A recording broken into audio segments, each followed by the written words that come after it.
is to piece all the information together. So, so it's meant to happen. So once again, for those who are here, blessed to enjoy the Leela of Krishna. So with that, let's sit with the back straight, ready to receive his blessing. So close your eyes, sit with the back straight, head, neck, and spine aligned in one straight line. Just feel this body awareness. Be present physically and start breathing very slowly and deeply with awareness of the two gaps, the two neutral zones. Take a few moments to slow down the breathing so that you center yourself into the present moment.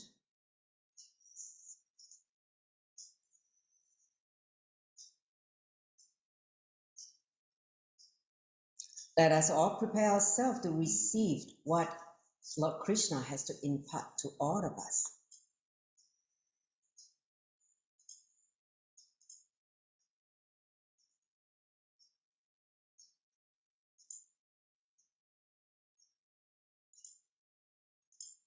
Settle into the Shravana, authentic listening, where you are in the pure space without anything related to the past, just listening and receiving whatever information, knowledge, truth is being given. In that restful awareness, let's invoke Swamiji, followed by 3 times Mahavakya, our Guru. So join the palms together in Amanjali Mudra in front of our heart center. Let us now chant the Sadguru Vandanam. Take a deep breath.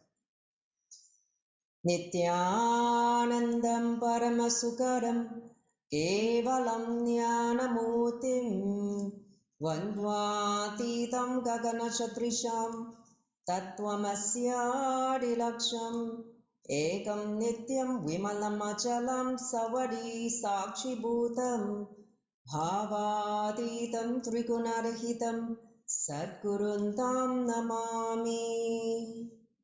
Om Nithyananda Paramashivam.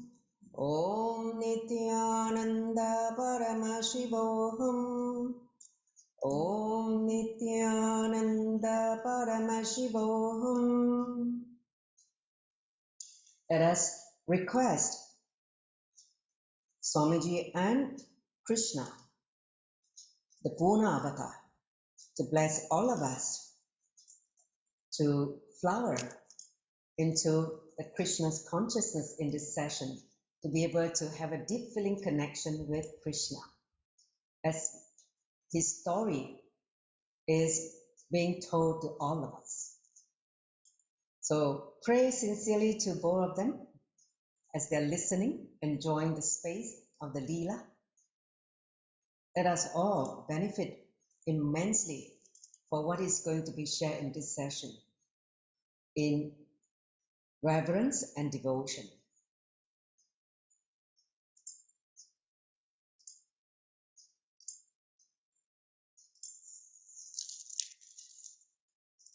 So once again, a very warm welcome to all of you who are here joining me here physically. I have Marjara Sharika with me, and also there'll be a few more joining later on, and also people joining me on the Zoom. So I will really request all of you to turn on the camera so that we can see each other. And also we're live now also on social media, Twitter, Facebook, and YouTube. So those who are just tuning in, once again, a very warm welcome to all of you for this very special occasion, Krishna Janmashtami. And we have a special session because today we're not going to touch on the book Bhagavad Gītā Decoded. Actually, we're going to talk about Krishna. This amazing avatar. So with that, let's get into the next slide.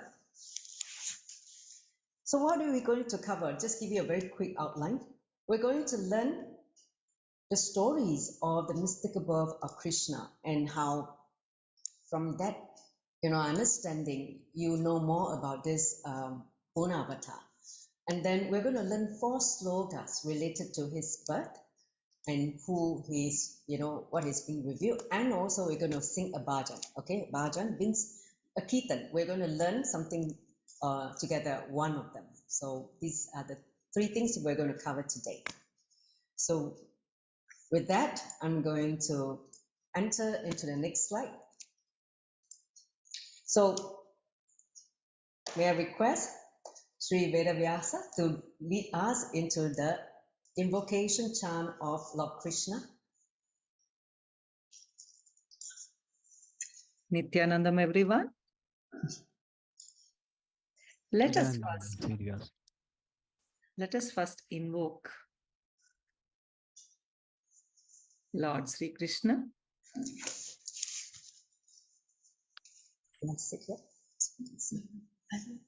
Om Vasudeva Sutam Devam 𝐶𝐚𝐸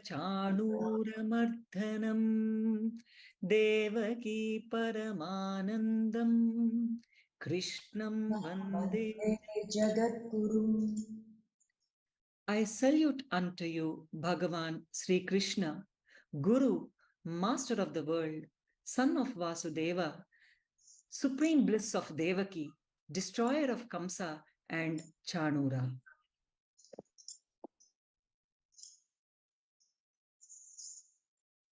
So I will be asking the first question.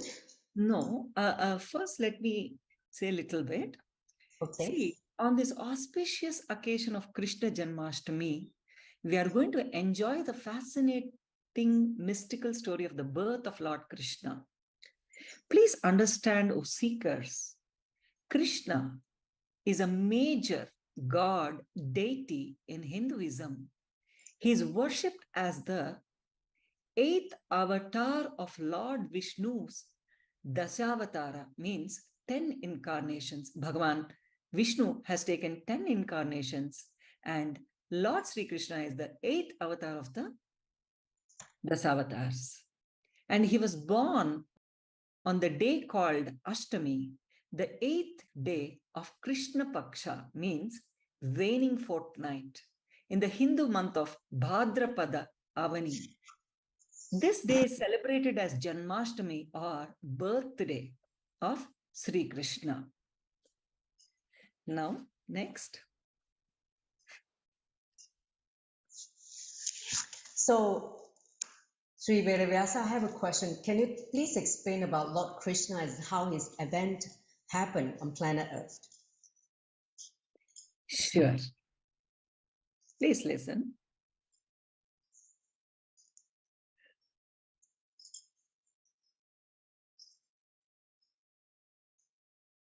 Once, how advent of Sri Krishna happened.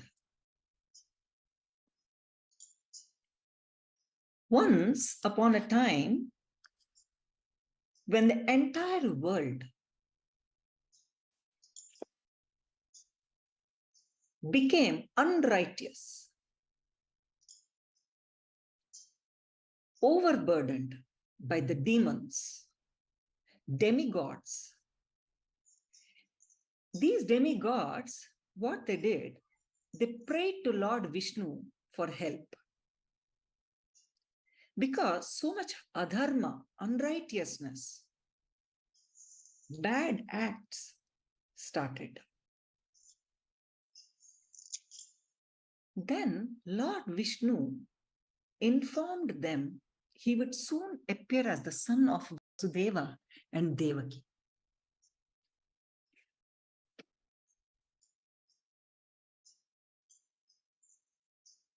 After the marriage of Vasudeva and Devaki, while returning home on a chariot driven by Kamsa, an ominous voice addressed Kamsa, warning him that Devaki's 8th son would kill him. Hearing the omens, Kamsa took up a sword to kill Devaki. Then Vasudeva pacified Kamsa. Vasudeva is Kamsa's sister's husband. Kamsa did not kill Devaki, but imprisoned both Vasudeva and Devaki.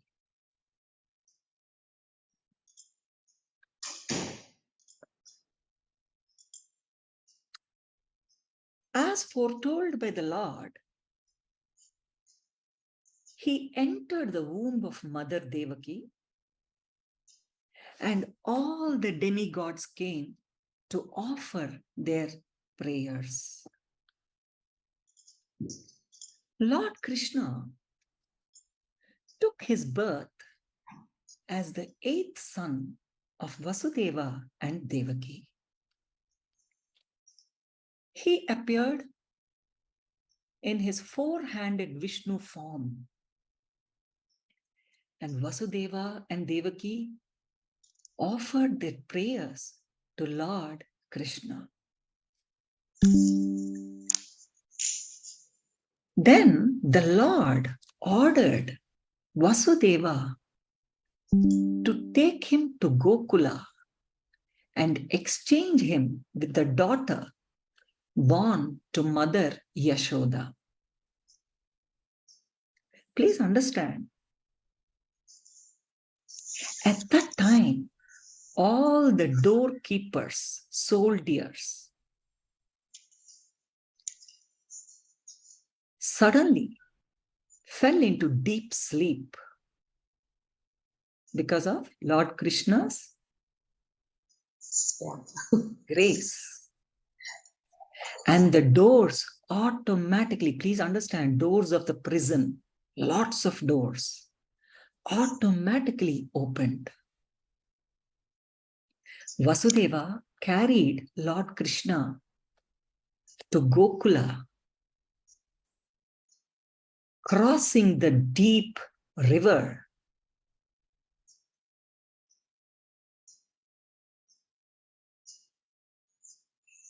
Then suddenly Vasudeva sees that Lord Anantasesha means big snake,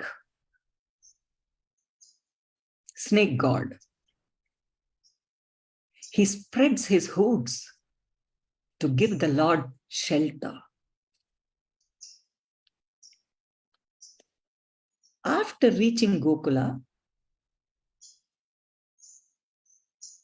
Vasudeva exchanged Krishna with the daughter born to Mother Yashoda and returned back to the prison in Mathura.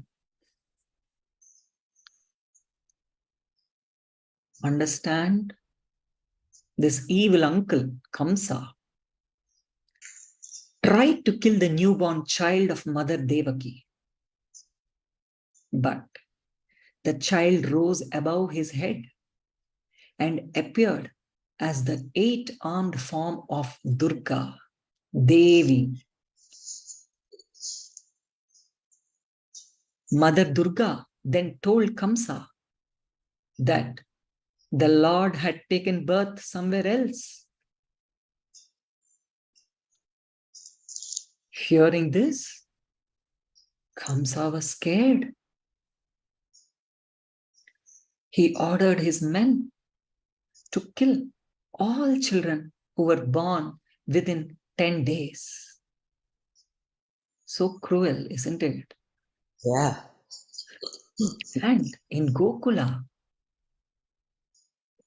Nanda Maharaja, he arranged for a magnificent birth ceremony.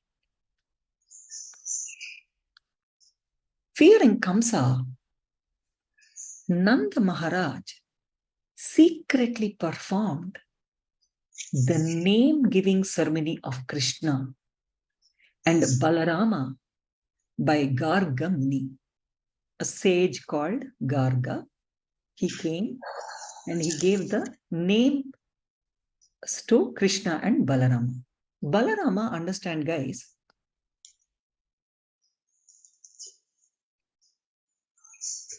Lord Vishnu, who sleeps on the big snake, right? Adisesha, he took the form of Balarama and he descended. So Krishna and Balarama were there and they were named by Garga Muni. This Garga Muni is a great sage, said that Krishna, the child, would have power, beauty, and opulence, all on the level of Narayana, Vishnu, the supreme personality of Godhead.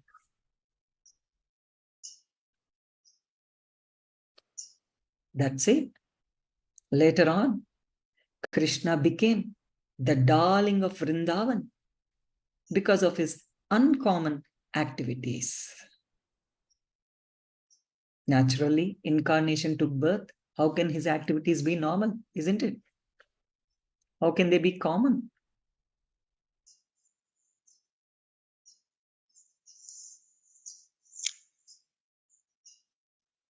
So, next.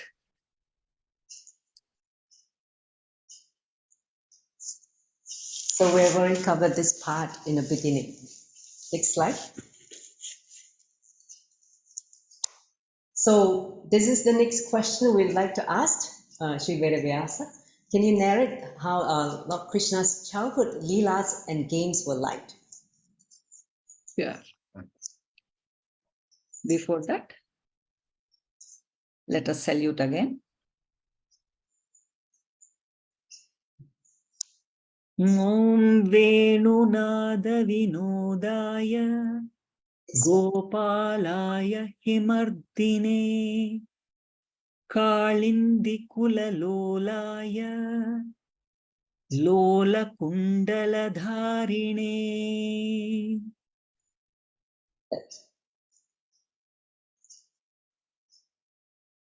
Salutations unto Sri Krishna, the protector of cows, who destroyed the pride of serpent Kaliya, who delights the hearers with his melodious flute, who wears beautiful earrings Kundala, and who plays joyfully on the banks of Kalindi, Yamuna.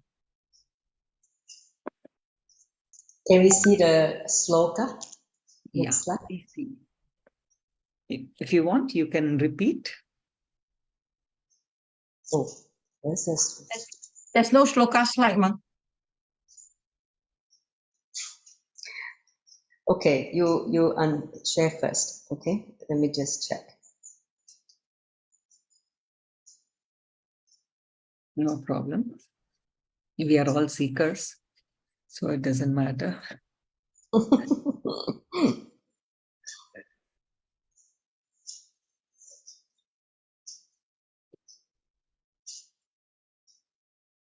Is this Sloka number 2, ma?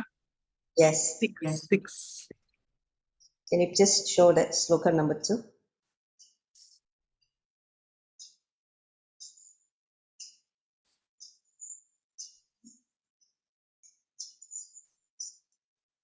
Come on, all these are all jumbled up.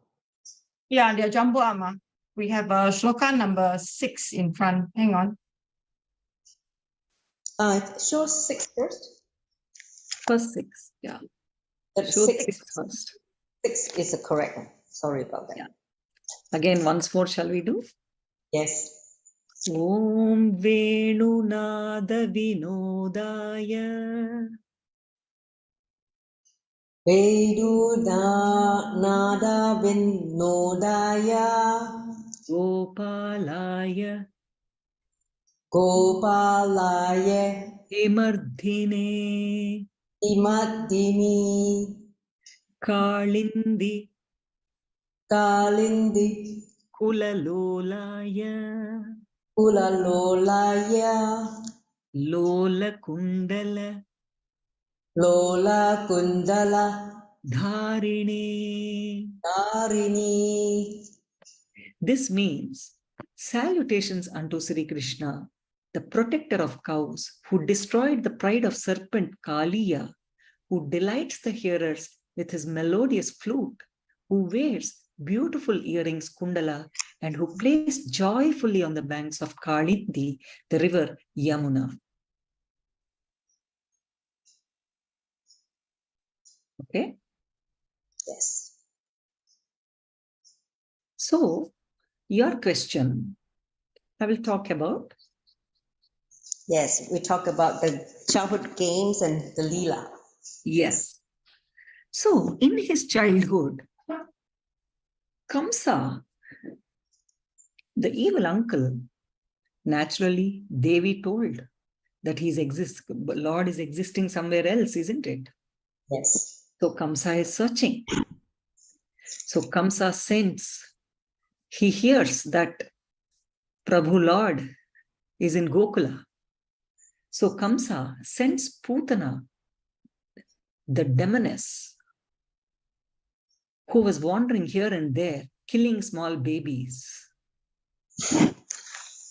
This Putana, on the pretext of feeding Lord Krishna, tried to poison Krishna by smearing the poison on the breast milk.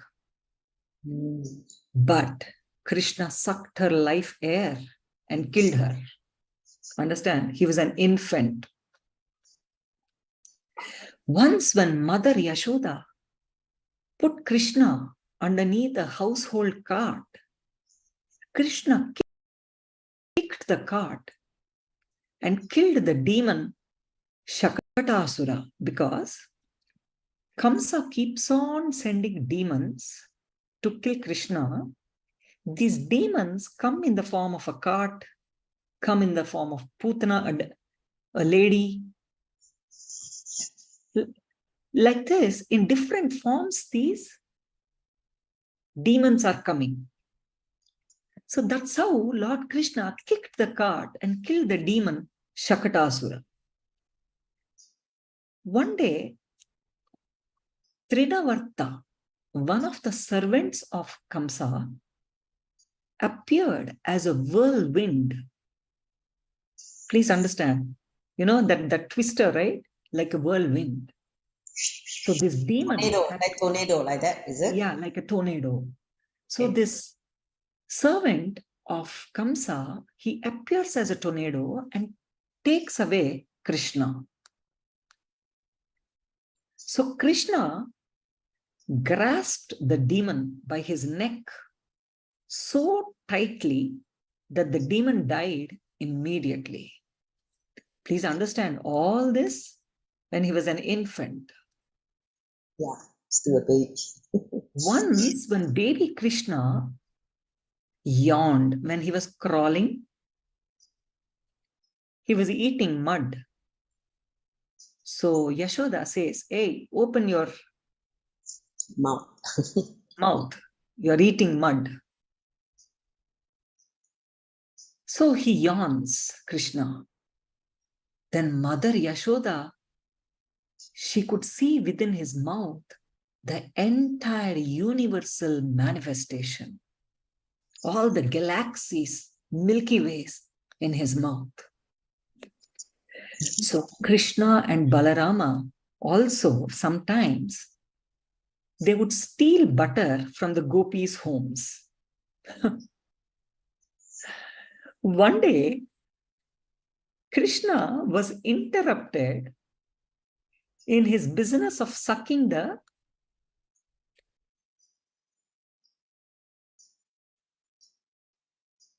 butter from a pot. He became very angry. He entered a room and began to eat the freshly churned butter. When Krishna and Balarama stole butter and distributed the butter to the monkeys, Mother Yashoda chases them with a stick in hand. Then, as soon as Krishna saw his mother, he immediately ran away, and Mother Yashoda had to follow him. Krishna cries and rubs his eyes again and again with his two lotus hands. His eyes were fearful. Then Mother Yashoda caught Krishna because she couldn't, hit him or do anything. So she catches hold of him and binds him to a grinding mortar. Krishna, he crawls so powerfully that he drags the mortar itself with him in the courtyard and pulls down two Yamala Arjuna trees. See, when he's crawling with the mortar itself, there were two twin trees in between. So from in between the trees, he was crawling. So the mortar was there as an obstacle, right? So suddenly these trees just fall.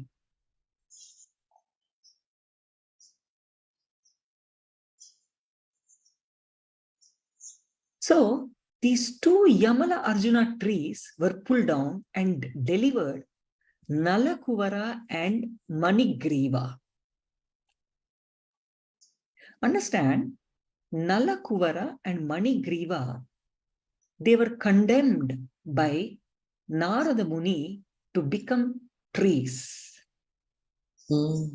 Narada Muni is that famous Muni who is Lord Vishnu's disciple.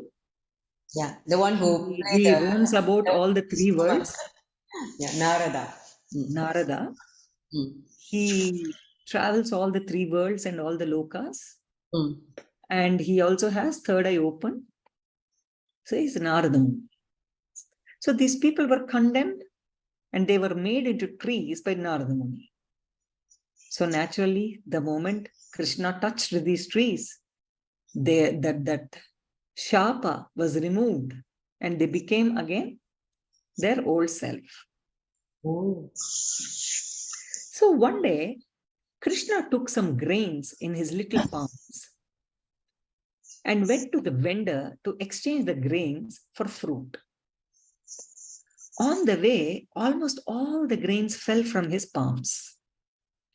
Only one or two grains remains. The fruit vendor, out of full affection, accepted these grains in exchange for as much fruit as Krishna could take. See, understand, in those days, barter system was there, okay? Yes. So, as soon as she did this, her basket became filled with gold and jewels. Because only for small 2 grains, she gave so much fruit, isn't it? Yes. Because she did it with affection and love. So later on, fearing the demons, the inhabitants of Gokula left Gokula and went to Vrindavana. There, Krishna killed Vatsasura and Bakasura, 2 demons.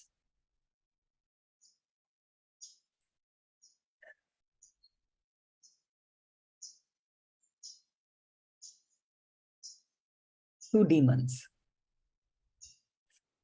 One day, Krishna wanted to enjoy a picnic within the forest.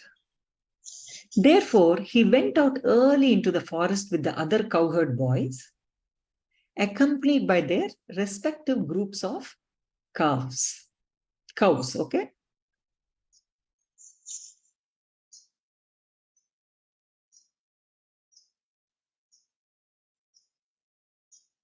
While they were enjoying their picnic, Aghasura assumed the form of a python. Krishna's cowherd friends entered within the mouth of this gigantic python. As soon as Krishna entered within the demon's mouth, Krishna expanded his body to such an extent that the demon suffocated and died. Wow. While Krishna and his friends were enjoying their picnic, Lord Brahma stole the calves and later stole the cowherd boys. Not finding the boys and calves, Krishna expanded himself to become the calves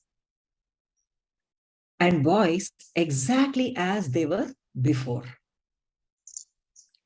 Because of this, the parents of the cowherd boys became more attached to their respective sons, and the cows became more attached to their calves. Understand, when 1 full year had passed, Lord Brahma returned and saw that Krishna was still engaged as usual with his friends and the calves and cows.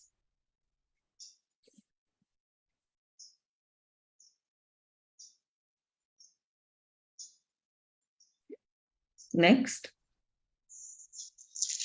So now that Krishna is now a little young boy, maybe you can tell more leelas, narrate more leelas when he's already a young boy. Yes. So as I said, Bhagavan is growing. 1 full year had passed.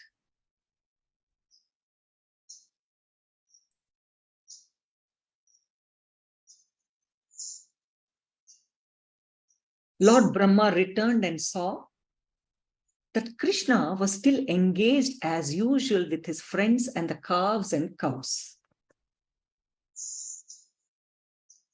Then Krishna exhibited to Brahma all the calves and cowherd boys as 4-armed forms of Narayana. Understand? Krishna exhibited to Brahma all the calves and cowherd boys as 4-armed forms of Narayana. Seeing this, Lord Brahma was astonished and he offered prayers to Krishna. Lord Brahma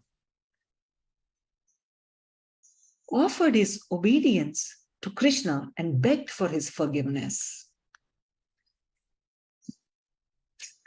Understand, when Krishna was this boy, all these cowherd boys wanted to enjoy the sweet fruits of Talavana. So Krishna and Balarama killed the demon Dhenuka and his associates in that garden. Okay?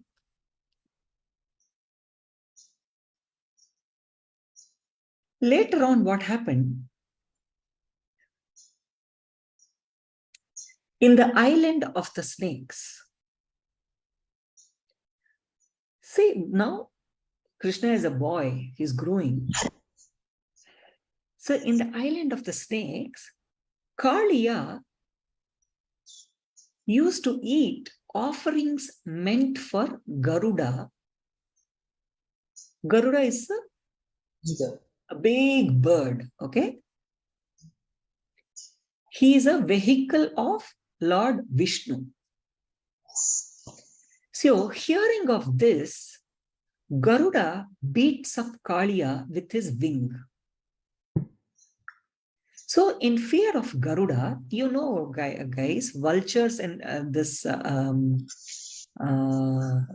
snakes are opposites, right? They are enemies. Mm. So, Garuda is a big vulture, is a vehicle of Lord Vishnu. Mm. So, in fear of this Garuda, eagles, yeah, it's not, sorry, it's not a vulture, it's eagle. Mm. You know, suddenly we won't remember some English words and some words in the flow of the story. In fear of Garuda, Kailasa fled for his life to the Yamuna river.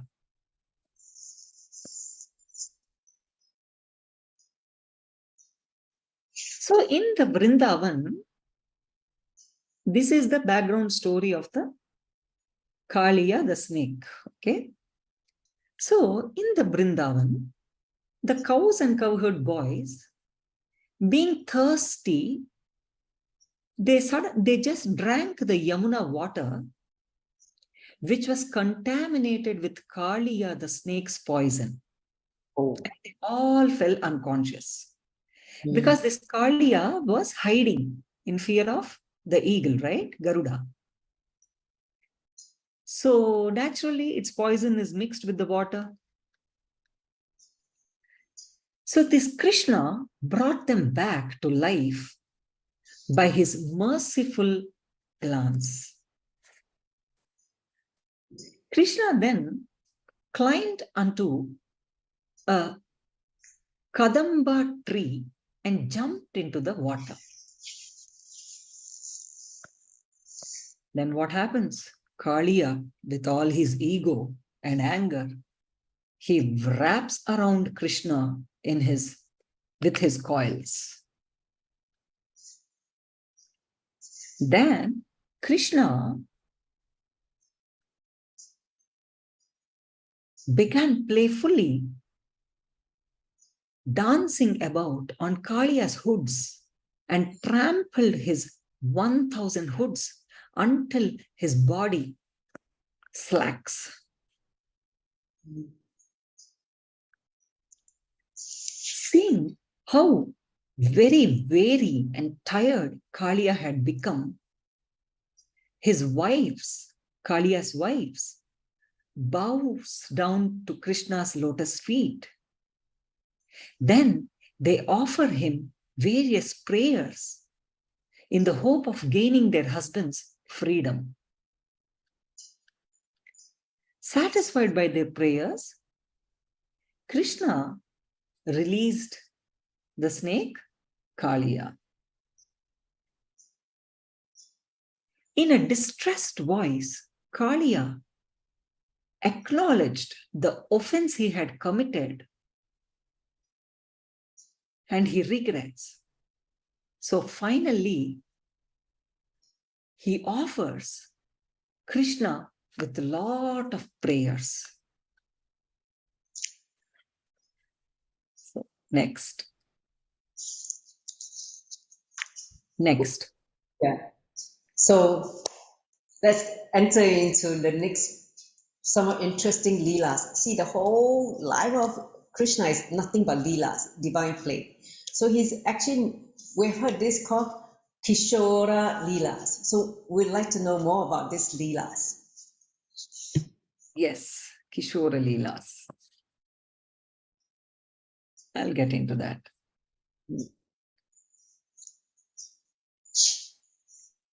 See, once Krishna and his friends played a game where the losers would have to carry, means losers in the game, would have to carry the winners on their shoulders. Pralambasura, a demon, disguises himself as a cowherd boy and carries Balarama away. Balarama is Krishna's brother. Remember, Adisesha incarnated as Balaram. So Balarama strikes Pralambasura a ferocious blow on his head. So Pralambasura, the demon, repeatedly vomited blood and fell on the ground and dead. One other day, the cowherd boys became absorbed in sporting, and the cows wandered into a dense forest. Suddenly, a forest fire blazed up, threatening both boys and the cows. Krishna swallowed up the fierce forest fire and he saved his friends and cows. So every day, early in the morning, the young gopis would go to the Yamuna to bathe. Once Krishna came there and took over, and he takes away all their garments and climbed a nearby Kadamba tree. So these gopis from the river request him for their clothes.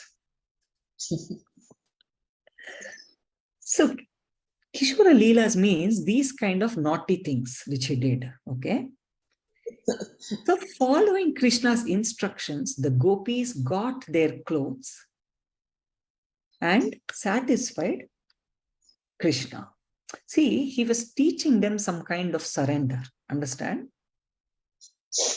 He was taking them beyond the body consciousness. That is the point behind stealing the clothes. Once the Brahmanas' wives, they feed Krishna. Not only Krishna, Balarama and all the cowherd boys also. One day, when Krishna saw the cowherd men preparing for a sacrifice to Lord Indra, he asked them to worship Govardhana.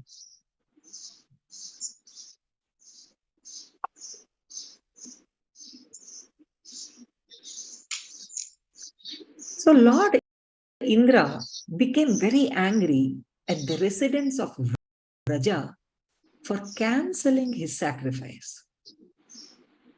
So he sends devastating rains to punish them. So what does Krishna do?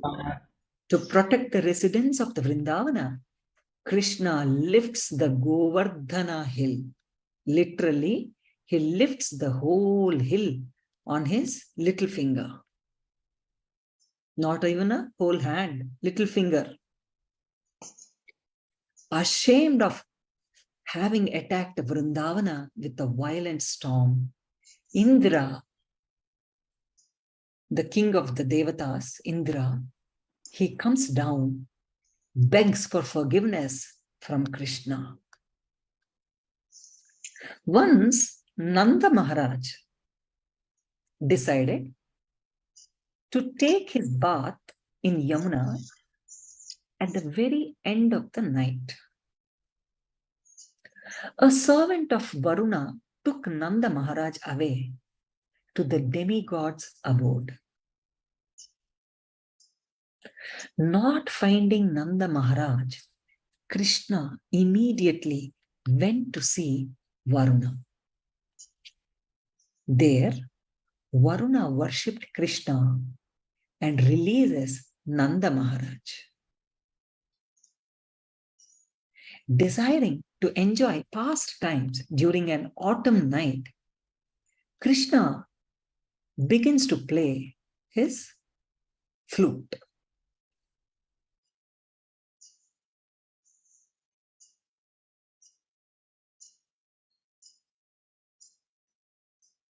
Next. Now that we have heard about Gopikas, the gopis, and quite a lot of his life revolves around gopis. So maybe you can take some time to explain how he spent the time with the Gopikas. Okay. Because I have heard that Gopikas are not only confined to woman body, right? Female body. Even all the devotees in male bodies are also called gopis, right? Who are in love with Krishna, they are all gopis, right? Got it. Okay. So next slide.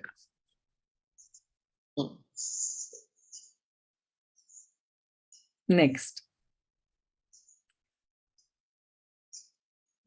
There's the sloka. The Sloka. Yeah. Yes. First, let us salute. Om Namo Vijnana Rupaya. You can repeat. Om Namo Vijnana Rupaya. Paramananda Rupine. Paramananda Rupini. Krishnaya Krishnaya Gopinathaya Gopinathaya Govindaya Govindaya Namo Namaha.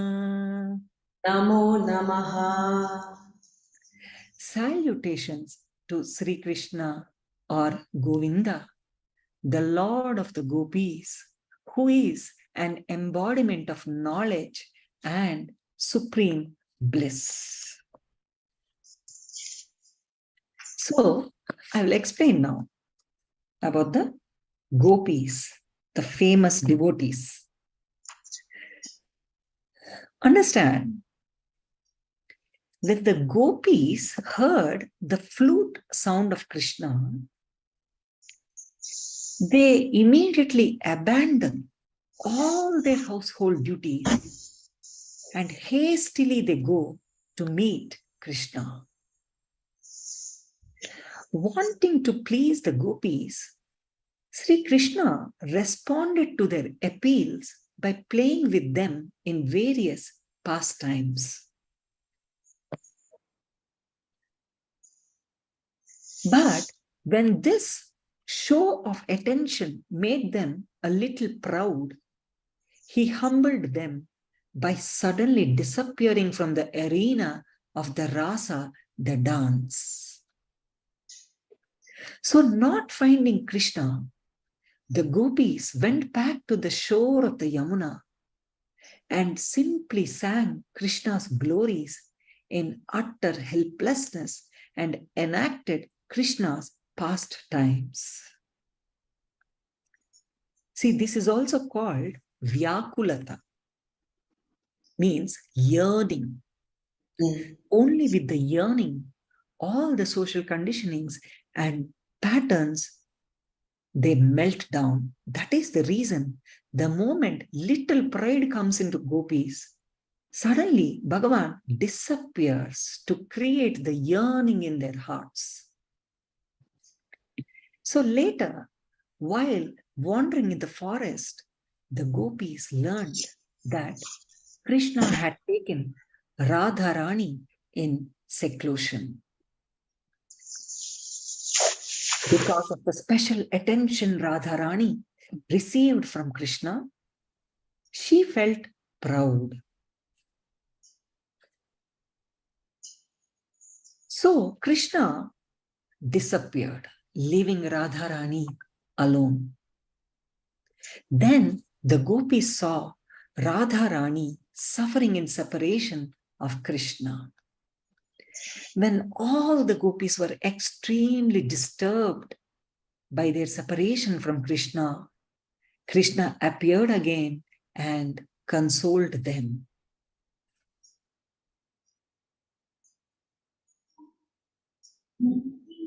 Then Krishna expanded himself and danced with each of the Gopis in the forest along the Yamuna river. Please understand, all these Gopis they were all married women, most of them. They were all these cowherd women, great devotees. It's also said that all great sages and rishis who wanted to be near Lord Vishnu took this human form of Gopis and descended onto the planet Earth so that they can be around Lord Krishna, who is Lord Vishnu. Understand? So, gradually, these Gopis became fatigued from the continuous dancing and singing. And each of them enjoyed in the company of Krishna. Later, Krishna enjoyed with the Gopis in the Yamuna river. Later, the cowherd men and their family members had gone to the Ambikavana forest to worship Lord Shiva. While sleeping there, a hungry serpent began to swallow Nanda Maharaj. Nanda Maharaj is Lord Krishna's father. Krishna then touched the serpent with his lotus foot, and the serpent was immediately freed from his reptilian body and appeared in his original form as a demigod. And Nanda Maharaj was saved. Later, when Krishna and Balarama were enjoying pastimes in the forest with the young women of Vraja, a demon named Vraja is a demon's name. It began abducting the gopis. Krishna chased after him and, with a blow of his fist, removed Shankhachuda's jewel together with his head. Means this demon had a jewel on his head. Okay. So once everyone in Krishna's cowherd village became terrified when Arishtasura approached it, but the Lord pacified them. See, I'm not going into too much detailing because Krishna's story is a very big story. Yes. We won't be done for hours and hours. Go into proper Yours. I am just giving you an outline of the story of Krishna. Okay. Say how many, say I'm just naming the demons, how many demons Bhagavan killed. Anyhow, Krishna grabs Arishtasura's horns and threw him to the ground and trashed him like a pile of wet clothing. The demon vomited blood and gave up his life. So 𝐾𝐸 demon tried to strike Krishna. See, when that was one more demon. When 𝐾𝐸 demon tried to strike Krishna with his front legs, Krishna seized them and whirled the demon around. Krishna then thrust his left arm into the horse demon's mouth and expanded his arm, choking the demon. In extreme agony, 𝐾𝐸 gave up his life. See, understand, guys, all this is still, Bhagavan was a young boy. He was very young. Anyhow, next. So we need to find out more about this. So did Krishna go back to Mathura, to his evil uncle kingdom? What exactly happened there? Yes. So after this whole killing demons and all these leelas in the Vrindavan,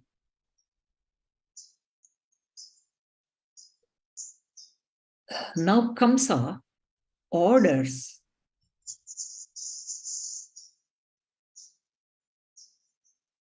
Akrura. Akrura,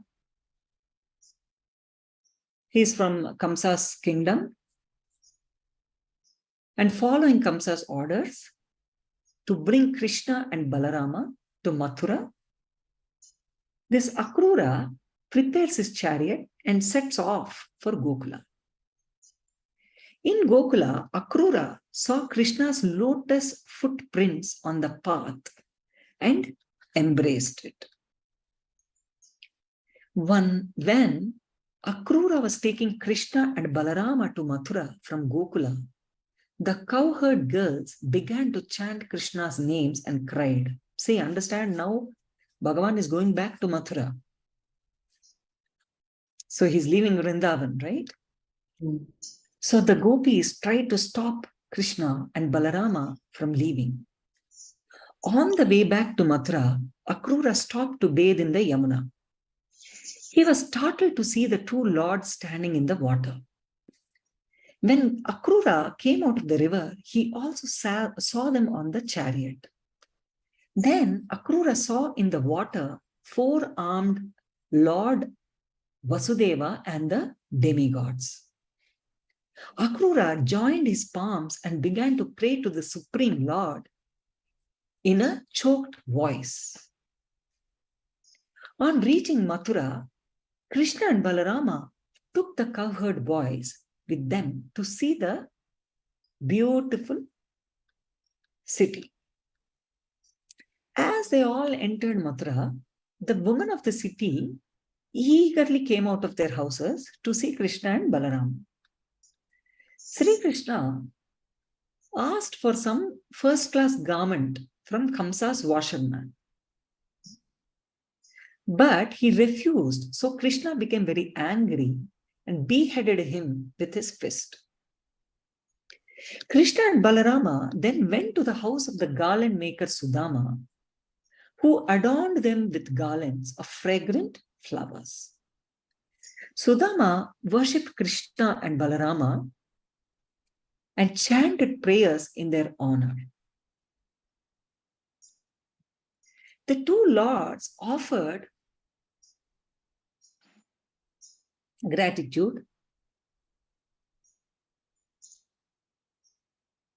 Krishna and Balarama then arrived at the arena where they saw a wonderful bow. Krishna forcibly picked up the bow, easily strung it, and in an instant broke it in half. Understand? Till today, nobody, today in the sense, till that day Krishna went, nobody were able to move the bow. So at the gate of the wrestling arena, Krishna and Balarama encountered Kuvalayapida, elephant, who attacked them. But Krishna yanked out one of the elephant's tusks and killed it. Krishna then grabbed Chanura's arms, whirled him around several times and threw him to the ground, killing him.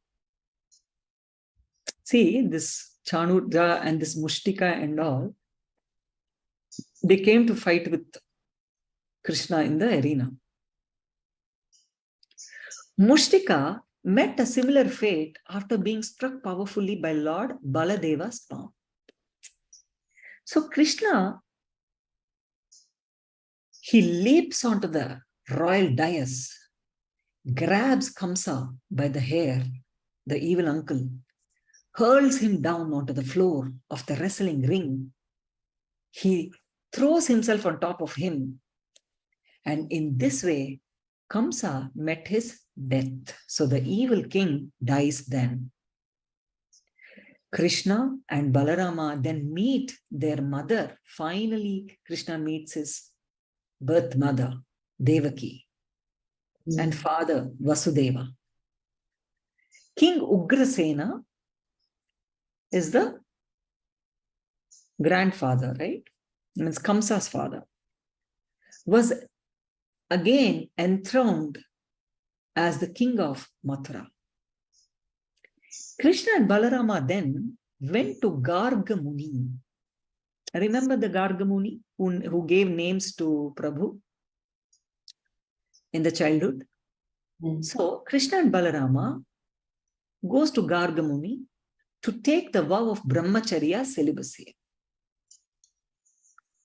Sandipana Muni, one more big, nice, very great sage, he's pleased by their service and he imparts to them detailed knowledge. That is where Lord Krishna and Balarama went to Gurukul. So see how Gurukul is so important. Even incarnations went to Gurukul. Yeah, Swamiji said. And they take Guru. They give Guru Dakshina. So before taking leave of their Guru, Sandipana Muni, they will ask, what Guru Dakshina can they give? Because without giving Guru Dakshina, all the knowledge imparted by Guru will be wasted. So it won't be useful in the life. So when these two asked Sandipana Muni, what can they give for Guru Dakshina?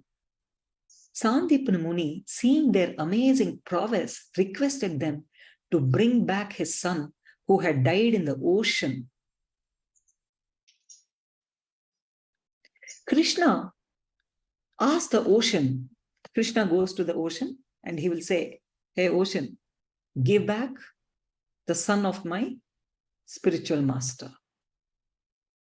The Lord of the ocean replies that a demon dwelling within the ocean named Panchajana had taken the boy away. Hearing this, Krishna enters the ocean, killed the demon. But when Krishna did not find his Guru's son within the demon's belly, he went to the planet of Yamaraja, the god of death. Hearing Krishna's conch shell, Yamaraja came forward and Krishna asked for his Guru's son. On this, Yamaraja immediately gave the son to Krishna and Balaram. Once Krishna asked Uddhava to take news of him to Vraja. See, before this, I want to tell, you have to understand, all of you, being an incarnation, being the Lord of Lords, he himself, what kind of Guru Dakshina he gave to his Guru? See, such huge Guru Dakshina he gave, right? Bringing back the son of Guru alive. So imagine if that incarnation has given such a big, huge Guru Dakshina, what ordinary human beings like us, whole life we should be giving, isn't it? Even then we cannot pay back Guru enough. Anyhow, says once this Uddhava reaches Vraja, Vrindavan, the gopis encircles Uddhava and they speak to him. And one gopi, while meditating on Krishna, imagining the bee to be a messenger from Krishna, begins to speak to the bee. She then declared that although Krishna may have abandoned the gopis, they could not possibly stop remembering him for even a moment. Uddhava then consoles the gopis and returns to Mathura. Krishna then visited Trivakra, who offered Krishna sandalwood paste. Because he offered, because she offered, she attained the rare personal association of Krishna. Next. Oh, this is what I'm just telling in one line the story, still it's not done. This Dwaka You dish. know what? Somebody who is really very new to the Krishna story may not understand the details because I'm not giving any details. Yeah. And they are lost. But So, at least this will invoke a curiosity in you and you will search for Krishna's story wherever and you will read. yeah, his life was stories.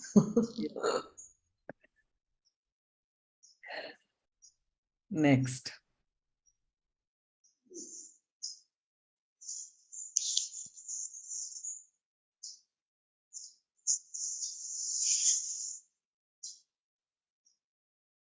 Dwarkadish. Why Krishna is called Dwarkadish? Dwaka. I thought Dwaka is his palace, right? Where he built a palace there. Yes. So I will tell you the Leela of the Dwaraka. So all this is over, the Mathura Leela and everything. Then, knowing that a dangerous king, Jarasandha, and a demon, Kalyavana, might endanger the Yadava clan, means Krishna's clan, Krishna constructed a wonderful Dwarka city within the sea as a safe haven for the Yadavas. Once Kalyavana ran towards Krishna from behind, wanting to fight with him. Krishna entered the cave, whereupon Kalyavana followed Krishna and saw a man lying on the ground. Thinking the sleeping man as Krishna, Kalyavana kicked him. The man stared harshly at him, igniting a fire in Kalyavana's body, and in a moment burned him to ashes. The sleeping man was Muchukunda. Krishna told Muchukunda who he was and also offered him a boon. Later, when Jarasandha attacked Dwaraka, Krishna and Balarama climbed a mountain. Wanting to kill them, Jarasandha sets fire to the mountain. But Krishna and Balarama jumped from the mountain peak. See what all things they were doing. Then a Brahmana arrived at Dwaraka bringing the message of Rukmini Devi for Krishna, love letter, Rukmini.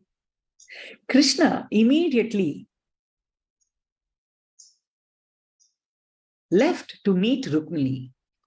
When she was at the temple, visiting temple, she leaves the temple. Krishna took her onto his chariot. So Rukmini Devi's brother, Rukmi, who hated Krishna, set out with his army to attack Krishna because Lord Krishna took away Rukmini along with him. When Krishna was about to kill him, Rukmini Devi pleads to spare her brother's life. Krishna did not kill Rukmi, but with his sword shaved off bits of Rukmi's hair here and there, leaving him disfigured. Krishna then takes Rukmini Devi to his capital Dwaraka and he marries her. Rukmini Devi is supposed to be Lord Vishnu's consort, Sri Mahalakshmi, goddess of wealth. Later, she incarnated as Rukmini. Later, Rukmini Devi gave birth to Pradyumna, who was kidnapped by a demon called Sambara, who threw Pradyumna into the ocean. A powerful fish swallows Pradyumna. The fish was caught by a fisherman. The fisherman gave the fish to the king, who sent the fish to his kitchen.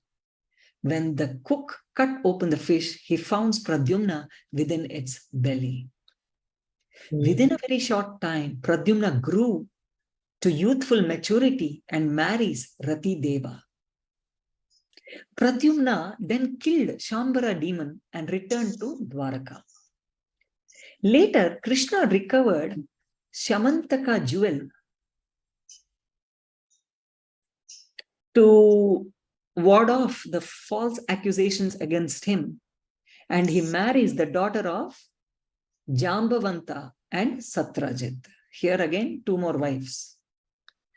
In an arena, Krishna subdued the 7 bulls and married the daughter of King Nagnajit. Subsequently, Krishna married Bhadra and Lakshmana. After Narakasura stole Lord Varuna's umbrella and Mother Aditi's earrings. See, Mother Aditi is Indra's mother. Krishna with Queen Satyabhama went to the demon kingdom, decapitated the Mura demon with his disc. So Naraka threw his Shakti lance at Krishna, but the weapon proved ineffective. Whoa. Krishna cut the demon's entire army to pieces. Finally, with a sharp-edged disc, Krishna cut off Narakasura's head. Then Krishna married the 16,000 maidens whom the demon Narakasura had kidnapped and held captive. Next. So looks like lots of activity happened in Dwarka. I remember one was Sudama came to visit him. Yes. Correct. Activities in Dwarka.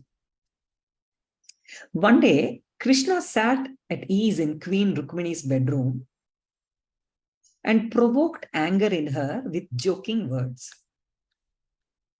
Rukmini Devi began to cry, and soon she became stunned in extreme fear, pain, and sadness and fell unconscious. Krishna then lifted Rukmini Devi and consoled her. Banasura was a faithful follower. See, all these things he used to do in the palace. Teasing,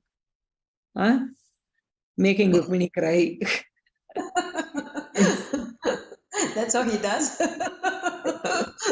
Okay. Banasura, you see, that crying was not a serious crying. It was because of teasing with love. Radha was Shakti. See, what it is said, Rukmini was goddess Mahalakshmi, correct? Yes. Radha is actually, even though Parashakti took forms of Shiva, Vishnu, and Brahma, the original Parashakti is there, see. Paramashiva and Parashakti. You can call them as Paramashiva, Parashakti. You can call them as Adi Narayana, Adi Lakshmi. You can call anything you want. That Shakti is supposed to be, is said that it is Radha. Means that Shakti is the energy of Krishna. That's what it is said. See, many Puranas say, many things.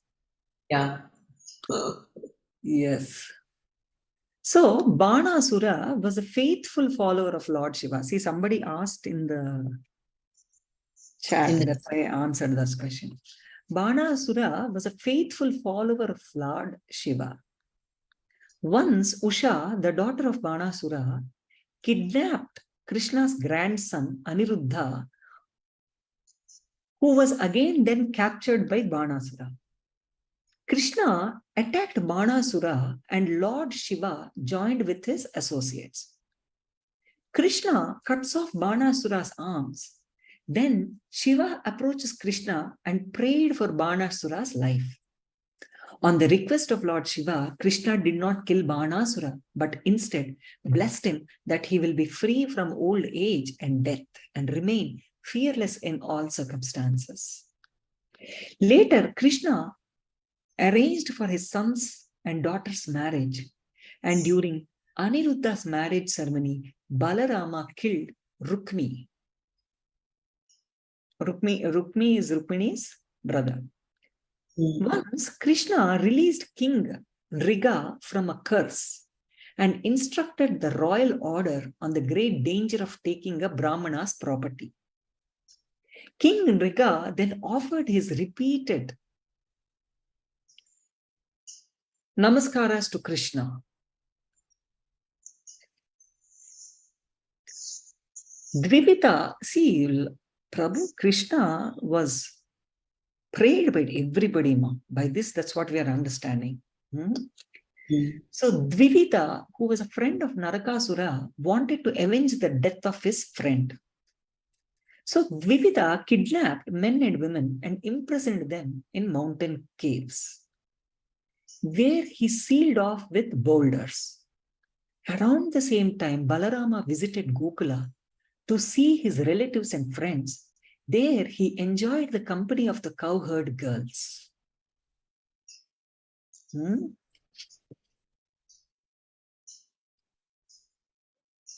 Wandering about the forest, Balarama pulled the Yamuna when she ignored his command. Then the goddess Yamuna appeared and prayed for forgiveness. The Lord let her go and then enjoyed in her waters. At that time, Dvivita made crude gestures to the women.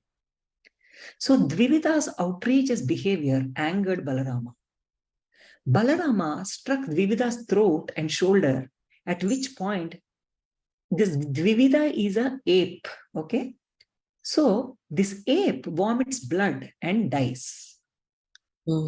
While Balarama was visiting Vraja, King Paundraka, encouraged by fools, announced that he was the real Vasudeva. Hearing this, Krishna went to Kashi to fight him.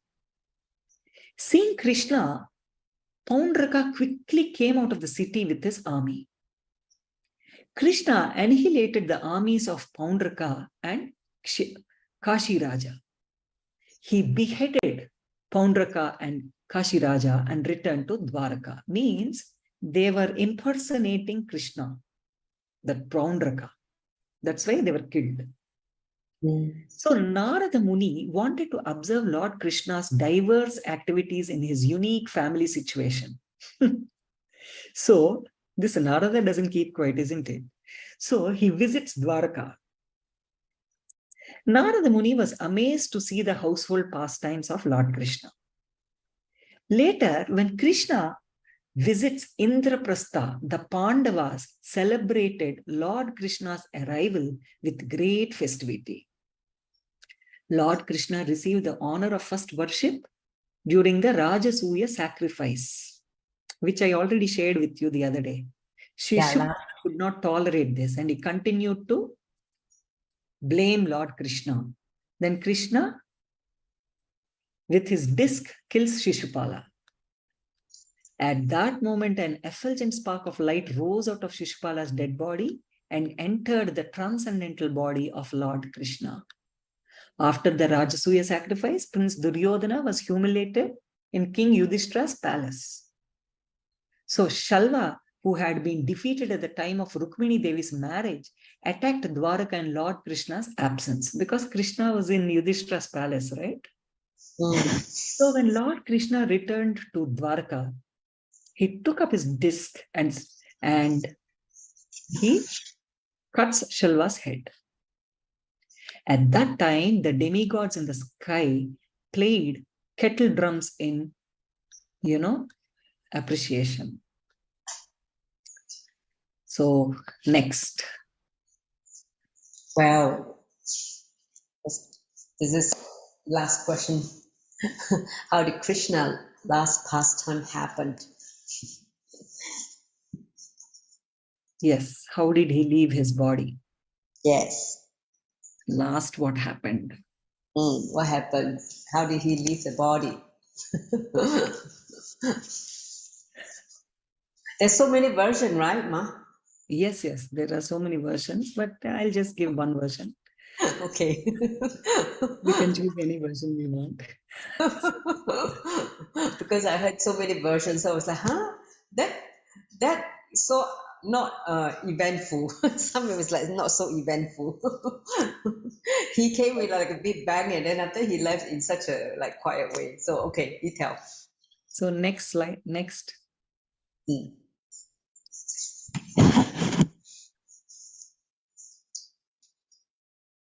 So this is a sloka? Yeah, sloka. Om Prasida Paramananda. Om Prasida Paramananda. Prasida Parameshwara. Prasida Parameshwara. Adhivyadhi. Adhivyadi. Bhujangena. Bhujangena. Dashtam. Mamuddhara Prabho. Mamuddhara Prabho. Means be gracious, O bliss absolute. Be pleased, O Supreme Lord. Heal me, O Lord, who I am bitten by the venomous cobra and of mental and bodily afflictions. Okay, let's go back. Yeah. So, you want me to explain again? Wait, she's trying to find a slide. Okay. Yes, please. Explain again. We were distracted a little bit. Be gracious, O bliss absolute. Be pleased, O Supreme Lord. Heal me, O Lord, who am bitten by the venomous cobra of mental and bodily afflictions. Next. Sixth sloka. Om Keshava Om Keshava Kleshaharana Kleshaharana Narayana Narayana Janardhana Jnanadana Govinda Govinda Paramananda Paramananda Masamuddhara Masamudara Madhava. Madhava. Means, O Keshava, the destroyer of afflictions, O Narayana, O Janardhana, to whom people pray for help, O Govinda, O bliss absolute, O Lord of Lakshmi, guide me and protect me.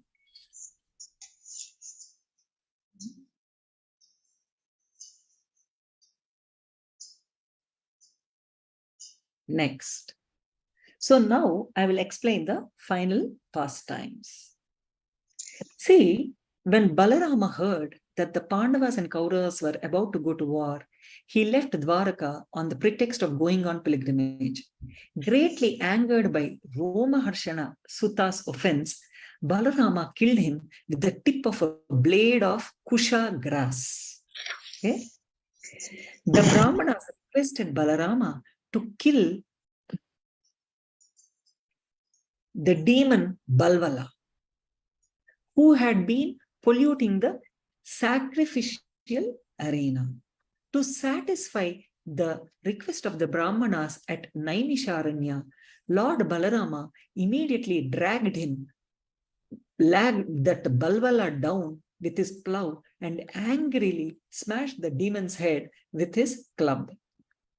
Once, Krishna's childhood friend Sudama visited Dwaraka seeking charity. See, these are all the last, before last, okay, all these things happening. Seeing him from a distance, Krishna immediately rose from his seat and greeted Sudama with great joy. Krishna then sat Sudama down on the bed and washed his feet with his own hands. The poor Brahmana was ashamed to present Krishna with his meager gift of flat rice. Krishna then took the hand of his friend, and the two of them reminisced about the things they had done together long ago while living in the school of their spiritual master. Sudama pointed out that Krishna engages in the pastime of acquiring education only to set an example for human society. Later, hearing that a total eclipse of the sun was soon to occur, people from all over Bharatavarsha, including the Yadavas, converged at Kurukshetra to earn special pious credit.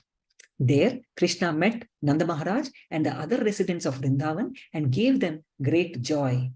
Once, wanting to kidnap Subhadra and marry her, Arjuna disguised himself as a renunciate and went to Dwaraka. Balarama was at first greatly angered to hear of this, but when Krishna and other family members pacified him, he became joyful and sent the bride and groom off with elaborate wedding gifts. Once when Krishna and Arjuna, wanting to recover the dead sons of Brahmana, came to the water of the causal ocean, where they saw the 1,000-hooded serpent Ananta, and upon him lay Mahavishnu. See, all these are past times before death, okay? Past times of Krishna. Krishna and Arjuna took the Brahmana sons and went back to Dwaraka and returned the infants to their father. Krishna expertly arranged the great Kurukshetra battle between the Kurus and the Pandavas and thus removed the earth's burden to a great extent. See, we've always seen now in this whole story that how many demons he killed, how much evil he removed. So whole Kurukshetra war is also to remove the evil DNA. That is why everything was washed out, isn't it? Yes. Anyhow, once the sages cursed the Yadu family boys when they playfully dressed Samba as a pregnant woman and inquired from the sages about the fruitfulness of the pregnancy. See, they were making fun of the sage. So the sage cursed and that mocking voice by saying, she will give birth to a club that will destroy the whole Yadava clan. Fearing the Brahmana's curse, King Ugrasena ordered the club ground to powder and thrown into the ocean. Yadavas abandoned Dwaraka and went to another place. There they became absorbed in festivity. And by the illusory power of Krishna, they became intoxicated from drinking liquor. So thus, losing their intelligence, they quarreled among themselves and began killing one another, until not a man was left alive. Afterwards, Lord Balarama went to the shore of the ocean and by the mystic strength of yoga, gave up his body. When Krishna sat down silently upon the ground once, he instructed Uddhava. Later, see, this was the last time, okay? After all the Yadava clan got cleaned, was killed, right? Then a hunter, mistaking the sole of Lord's foot for a deer, pierced it with an arrow. The hunter immediately understood his mistake and, falling at the feet of Lord Krishna, begged to be punished. In reply, Lord Krishna told the hunter that what he had done was actually according to Krishna's desire itself. Then Lord Krishna returned to his own abode along with all the Yadus to Vaikuntha. This is how Lord Krishna leaves the body. See, this hunter killing is only an excuse, because an incarnation, if they want to leave the body, they have to create some excuse, isn't it? Yes. That is how he leaves. So now I think, anyhow, we started the class little late because of people were connecting till the last moment. Now so we sing the bhajan now? And Yes. now let us just end this whole auspicious sharing about Krishna with a Kirtan. Yes. So I will be singing and all of you please repeat and do the Kirtan. Okay? Sundara Sundara Nache Sundara Nitya Ghana Shyam. I'll repeat again. Sundara Sundara Niche. Nache. I'll teach Sundara, Sundara. Okay. First, I will sing one line, then I will teach two words. Okay. Sundara Sundara.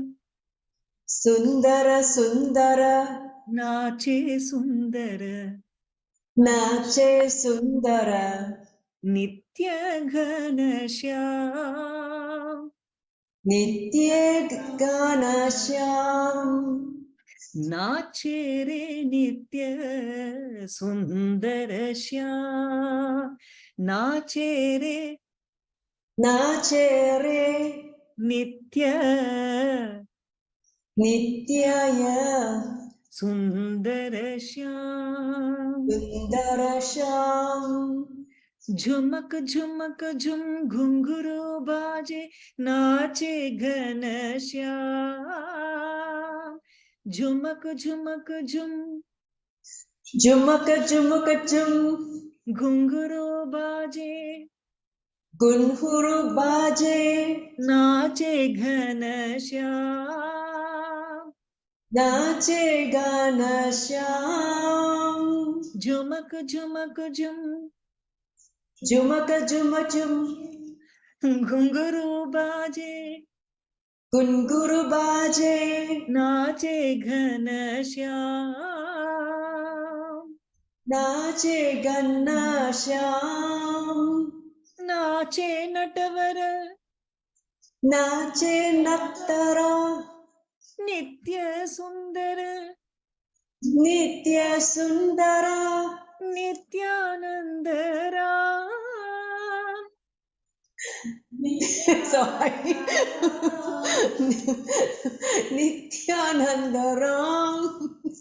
नाचे नाचे मन मंदिर में नाचे नाचे मन मन मंदिर में नित्यानंद राम नित्यानंद राम नाचे रे नित्य नाचे रे नित्या सुंदर श्याम सुंदर Shyam. Ma, can we request you sing the whole thing one? Yes, I will sing the whole thing. Because we try to follow, we're like breaking the whole rhythm. It would be nice to hear you sing the whole song. Bhajan. सुंदर सुंदर नाचे सुंदर नित्य घन श्याम सुंदर सुंदर नाचे सुंदर नित्य घन श्याम नाचे रे नित्य सुंदर श्याम नाचे रे नित्य सुंदर श्याम झुमक झुमक झुम घुंघरू बाजे नाचे घन श्याम झुमक झुमक झुम घुंघरू बाजे नाचे घन श्याम नाचे नटवर नित्य सुंदर नित्यानंद राम नाचे नटवर नित्य सुंदर नित्यानंद राम नाचे नाचे मन मंदिर में नित्यानंद राम नाचे नाचे मन मंदिर में नित्यानंद राम नाचे रे नित्य सुंदर श्याम नाचे रे नित्य सुंदर श्याम सुंदर सुंदर नाचे सुंदर नित्य घन श्याम नाचे रे नित्य सुंदर Shyam. Oh my God. Ma, you sing so well. I can't even follow the high pitch. Struggling, but it's really, really nice. Do you all agree? Give me a thumbs up. You think that she sings so well? Oh my God. Ma, you have to sing and do a recording, and we have to share in the group. I will actually sing this song for you all, record, and I will send it to you in the group. Yay! This is so nice. You know, I can see Swami is enjoying also. Can you tell us what is the meaning of this bhajan roughly for the people who don't understand? See, Sundara Sundara Nache Sundara Nitya Ghanashyam means Ghanashyam means our Lord Bhagavan Krishna is called Shyam because his complexion is like a dark cloud. Yeah. So Nitya Ghanashyam, Ghanashyam means darkest cloud. Okay. Nitya means always. So Sundara Sundara means beautifully and beautifully. Our Lord Krishna dances so beautifully. That's what it means. Nachere Nitya Sundarashyam means, Nachere means Bhagavan is dancing. Bhagavan is dancing in a very beautiful way. So Jhumak Jhumak Jhum means, Gunguru Baje means, Gunguru is the anklet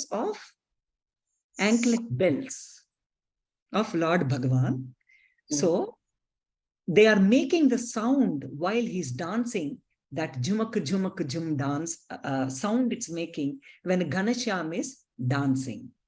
Nache Natvara means, Nitya Sundara means always beautiful. And Nache Natvara means, Natvara is Lord of dance. So Lot of dance is dancing. Who is dancing? Nithyananda Ram. He's also called as Ram. And for us, he's our Swamiji, isn't it? So, Nache Nache Manumandir me, Nithyananda Ram means our Nithyananda Ram is dancing and dancing in our inner space, in our Ananda Gandha. So, Nachere Nitya Sundara Shyam means always beautiful Shyam is dancing. Oh, he's dancing. That is the meaning. So sweet.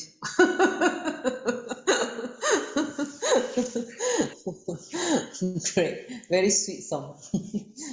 Yeah. So, we will now, next, it is done. Yeah. So you want to invite? Yeah, I request everybody, see, please understand,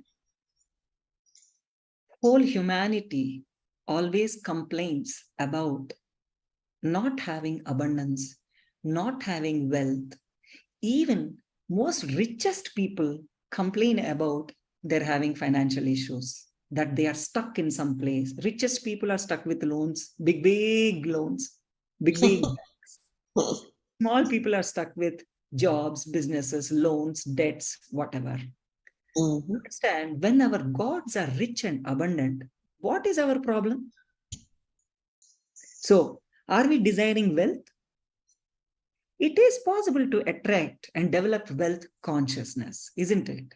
When we develop consciousness, it is possible to attract wealth.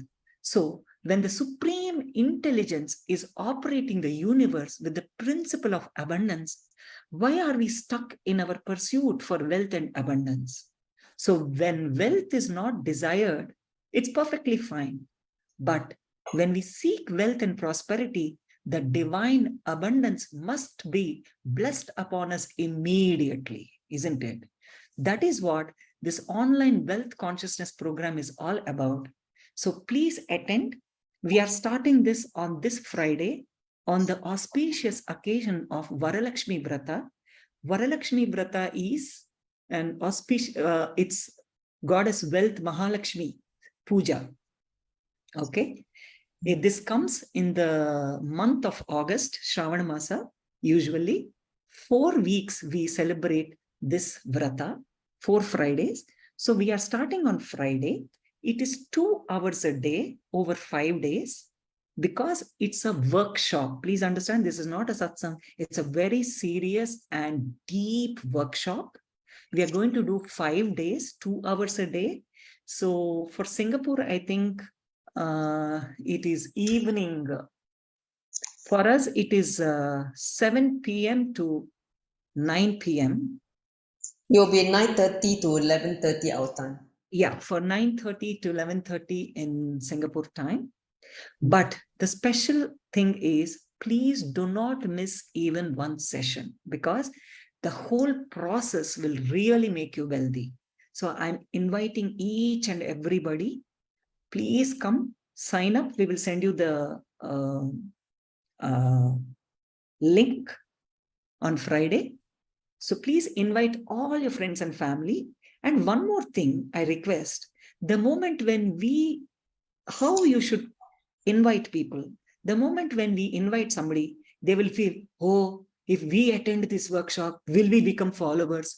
Oh, will that happen? Will this happen? Do we have to become devotees? These kind of doubts all new people and strangers will be having. You should tell them, you don't have to become a devotee or a follower. Don't abuse. Just sit with an open mind in the program. Definitely transformation will happen. Definitely you will attract wealth. And definitely it will work. And you please take back that energy with you. Later on, if you want to become devotee and a follower, become. If you don't want to become, don't abuse. Still, you'll be having this energy inside you and helping you throughout your life. That's true. That is the way. You please invite everybody, and all of you, I request you to please attend this wealth consciousness program. This is going to be a really deep program. This Friday is starting? Yes, this Friday we are starting. Today is Wednesday. Day after tomorrow we are starting. Okay. All right, we come to the next slide, last slide. Yeah.